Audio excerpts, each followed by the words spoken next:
Hey friends! You've probably built a bulletproof 10-step skincare routine, serums, acids, masks, the whole shebang. But guess what? If your skin's pH is off by even a fraction, none of that even registers. Face screaming in fear today, I'll show you how a tiny pH imbalance is secretly sabotaging every product you slather on, and triggering microinflammation that derails your glow. If you're spending big on serums but still battling redness, stick around, this pH hack will change everything. Why pH matters more than your toner brand. Your skin's acid mantle sits at pH around 4.5 to 5.5, too alkaline or too acidic, and you break that barrier. That means your next serum, moisturizer, or acid peel either sits on top or stings like crazy, and you get invisible microinflammation that flares later as redness, sensitivity, or even pimples. Microinflammation sabotage. Barrier breakdown.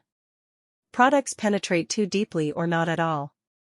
Skin irritation. Choose a vitamin C serum at pH 3? Ouch, your barrier is toast. Bacterial imbalance. pH swings invite acne bacteria to party on your face. Ever wondered why that AHA pad stings no matter how gentle it claims to be? Yep, wrong pH. Grab a simple pH test strip, yes, a $5 Amazon buy.